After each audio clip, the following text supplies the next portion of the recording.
Notre témoin de l'économie est aujourd'hui Damien Morin, fondateur de Save. Damien Morin, bonjour. Bonjour. Alors, votre entreprise, Save, est un réseau de mini-boutiques dans les centres commerciaux pour réparer les iPhones et les tablettes. Alors, vous avez créé votre entreprise en 2013, dont l'effectif atteint déjà 350 personnes, et vous venez de boucler un tour de table de 15 millions d'euros. Alors aujourd'hui, tout le monde parle de la fin du salariat. Selon le rapport Metling, l'économie numérique repose sur la multiplication de l'emploi hors salariat. NKM a dit récemment que pour sauver la croissance et l'emploi, il faut accompagner la fin du salariat. Et Alain Supiot, professeur au Collège de France, dit « La forme salariée n'est qu'un moment de la longue histoire du travail ». Et pourtant, vous avez plus de 300 employés après 2 ans d'existence. Alors, est-ce que le salariat est en voie de disparition ? Alors, nous, on ne pense pas que le salariat est en voie de disparition. La preuve, on embauche même d'ailleurs pas mal de personnes. On les embauche d'ailleurs en CDI, donc c'est un signal assez fort pour justement les intégrer au maximum dans la société, pour leur montrer qu'ils ont de la valeur. On ne fait pas de CDD qui se répètent pour terminer sur des CDI, parce qu'on a besoin de ces gens-là sur le long terme. Et c'est une preuve pour justement les faire rentrer, les intégrer au maximum. Alors, quelles sont les caractéristiques de l'emploi qui justifient le salariat ? Alors, déjà sur la partie strictement juridique, donc nous, on ne peut malheureusement pas variabiliser notre main-d'œuvre avec des auto-entrepreneurs ou des entreprises individuelles, pour la simple et bonne raison qu'on a des gens qui sont sur des points de vente, qui ont donc des horaires à respecter, qui ont une tenue vestimentaire à respecter, etc. Et malheureusement, la juridiction ne nous permet pas de le variabiliser. Ça, c'est une contrainte. Voilà. À l'inverse, on a besoin que ce soit des gens qui soient là sur le long terme, pour la simple et bonne raison qu'on les forme.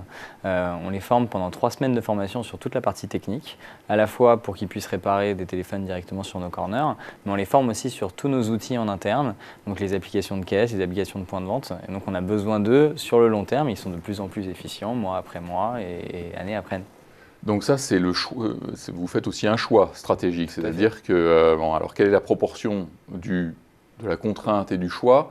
Et puis aussi, je dirais, aujourd'hui, les salariés, on le voit, sont de moins en moins, ont moins en moins de confiance vis-à-vis de leur employeur. Alors, est-ce que cette espèce de lien de réciprocité, d'engagement entre le salarié et son employeur n'est pas en voie de désuétude ?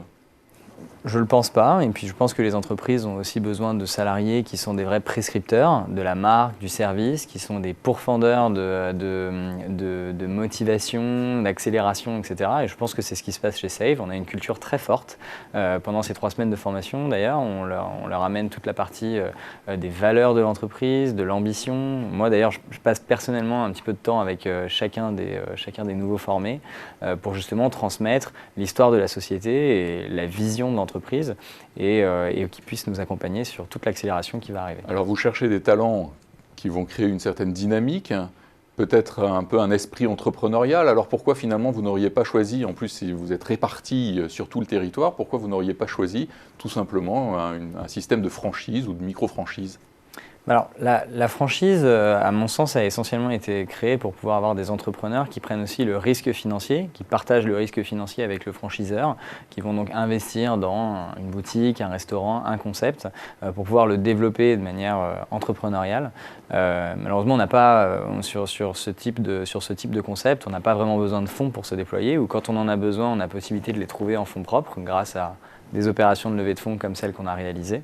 Et puis, on a aussi besoin de travailler sur notre concept, donc on a besoin de contrôle.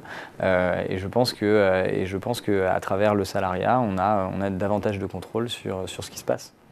Alors, en résumé, ce qu'il faut retenir, c'est que finalement, il y a une part de contrainte juridique, mais il y a aussi une grande part de choix stratégique et que la notion d'engagement, de réciprocité reste nécessaire à partir du moment où il y a une volonté de créer des relations sociales, un dynamisme, un esprit d'équipe.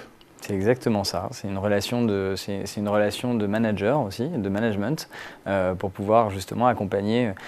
Chez Save, on dit souvent que le projet est plus important que les hommes. On met tous nos égos de côté et on va tous dans la même direction pour ce grand projet qu'on a envie de réaliser et pour cette grande croissance qu'on réalise.